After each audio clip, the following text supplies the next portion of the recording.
You won't believe what happened to me. I got fined for fishing on my own land. Yeah, you heard that right. My own property. But that wasn't even the craziest part, because in the end, I turned the tables so hard that the entire HOA had to bow down. Let me tell you exactly how it all went down. So, a few years ago, I bought this small lakeside property. Nothing fancy, just a peaceful cabin by a quiet lake. I'd worked my whole life in construction, saved up every penny, and this was my dream place. No more traffic, no more noise, just me, nature, and the sound of water. The lake itself was gorgeous, clear blue in the summer, misty and calm in the mornings. I used to wake up at sunrise, make a cup of coffee, grab my fishing rod, and head down to the dock that came with the property. It was pure peace. But then they moved in the HOA. See, the land around my cabin got developed into one of those exclusive communities. You know the type, same gray houses, perfect lawns, and people who walk their dogs like it's a military parade. A few rich folks bought up the land around the lake, formed an HOA, and suddenly, my quiet paradise was surrounded by rules and people who thought they owned the world. At first, I didn't mind them. They didn't bother me, and I didn't bother them. But that changed one sunny morning when I was out on my dock, fishing. I just caught a nice bass when I heard someone shouting behind me. "Excuse me, you can't fish here." I turned around and saw this lady marching down the path toward me. She looked like she'd stepped right out of a real estate brochure. Big sunglasses, clipboard in hand, tight smile. "Morning," I said, holding up my catch. "Actually, I can. This is my dock." She crossed her arms. "I'm the HOA president. This lake is for residents only." I laughed. "Well, I am a resident. This dock's on my property line. Been here before your HOA even existed." She frowned like she'd bitten into a lemon. "That's not possible. All waterfront access is managed by the association." "Not mine," I said, pointing at the old property marker. "Bought this land long before you folks came around." She didn't believe me. She took out her phone and started taking pictures of me, my dock, my boat, everything. Then she said, "You'll be hearing from us." And oh, I did. A week later, I got a letter in the mail, a fine from the HOA. They said I'd violated community lake use regulations and owed $500. I almost spit out my coffee laughing. They seriously thought they could fine me for fishing on my own land?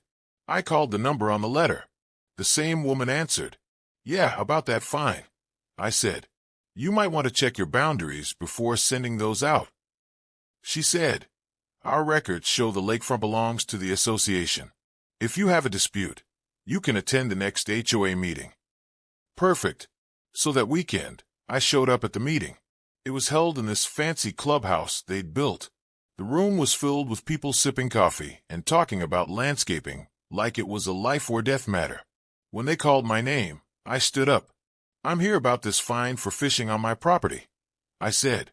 The president gave me that same tight smile. "According to our survey, that dock is within HOA property limits."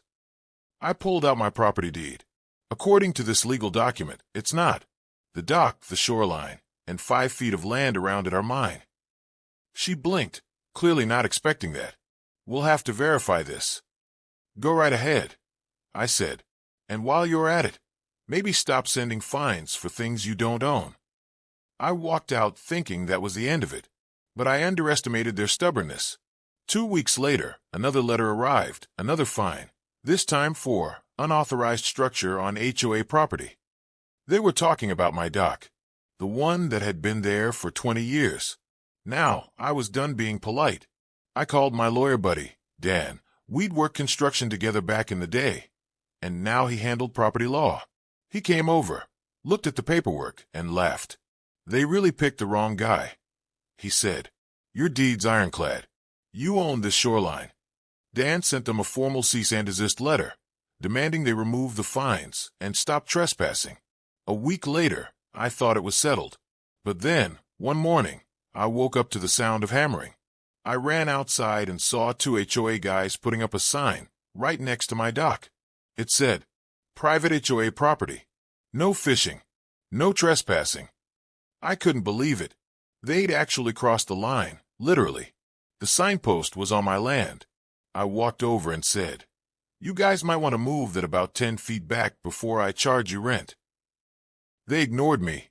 So, I called the county land office.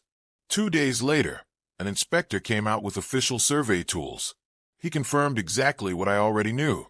That dock, that shoreline, that space, all mine. I sent a copy of that survey to the HOA along with a little note. "If you ever step on my land again, I'll treat it as trespassing. Have a great day." They didn't reply. For a few weeks, things went quiet. I thought maybe they'd finally given up. But then, one evening, I was grilling by the water when I noticed something weird. A group of people setting up chairs on my dock. Apparently, the HOA had organized a community fishing event on my property. That was it. I wasn't just going to fight them, I was going to beat them. So I did a little digging. With Dan's help, I looked up old land records, HOA filings, property boundaries, everything. That's when I found something interesting.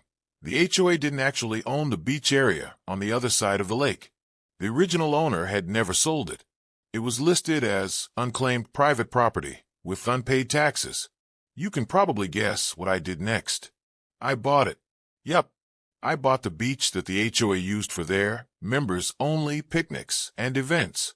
It wasn't expensive either, just back taxes and paperwork. But now I owned their beach. And that's when the fun really started. Now that I owned their beach, I decided to let the HOA know, in the most spectacular way possible. A week after the sale went through, I drove down to the community beach early in the morning. The same one where the HOA folks loved to host their barbecues, birthday parties, and smug little members-only socials. I planted a brand new sign right by the sand entrance. Big, bold letters. Private property, access by owner's permission only. Underneath, in smaller print, for fishing permits or event bookings, contact the landowner me.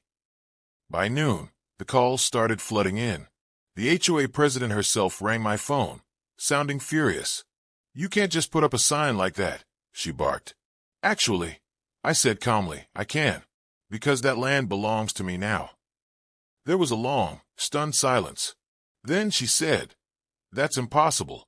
The beach is part of our community." I smiled. "Not according to the county registry. Seems your HOA forgot to pay property taxes on it for a few years. So it went up for claim. And guess who claimed it?" She tried to threaten me with legal action, but when my lawyer sent her the purchase documents, the HOA realized they were stuck. The beach they'd been boasting about for years, the heart of their community, was now privately owned. By me. I could have just blocked them off completely, but I had a better idea. I decided to have some fun. The next weekend, I hosted my own fishing tournament right there on the beach. No HOA members allowed unless they bought an entry ticket. Locals from outside the neighborhood came. People brought their boats and grills, and the place was packed. The best part? Every time the HOA president drove by in her golf cart, she looked ready to explode. Then, the media got wind of it. A local news channel did a short piece about the man who bought the HOA's beach. The comments were full of people cheering me on, apparently. Everyone has their own HOA horror story, and they loved watching one get taken down. After that, the HOA tried to negotiate. They wanted to lease back the beach for community use. I said sure, for a yearly fee that was higher than all the fines they'd ever sent me combined. They didn't like that one bit, but they didn't have a choice. Without access to the beach, their property values were dropping. People were angry. Some even quit the HOA entirely and moved out. And remember that sign they'd put near my dock? The no fishing one on my land? I left it there for a while, but I made a small modification. I hung another sign beneath it that read, "This sign installed illegally by the HOA. Please ignore." People loved it. Every time someone walked by, they'd laugh or snap a photo. Eventually, the HOA had to come take it down in embarrassment. But that still wasn't the end. See, once I owned the beach, I learned that the HOA was actually violating a few local environmental codes. They'd been dumping waste from their community maintenance into a small runoff area that led into the lake. So, I reported it anonymously, of course. When the county inspectors showed up, It caused a storm. The HOA got fined thousands of dollars for pollution and improper drainage. Meanwhile, my property, the original lakeside cabin and dock, was praised for being well-maintained and environmentally compliant. After that, the HOA finally waved the white flag. The president herself came to my door, looking a lot less smug than the first time we met. She said, "Look, we just want peace. No more disputes." I nodded. I've always wanted peace. You're the ones who started the war. We ended up signing an agreement. They'd leave me alone permanently, and I'd let them rent the beach for occasional community use under strict rules and fair payment. You know what the best part was?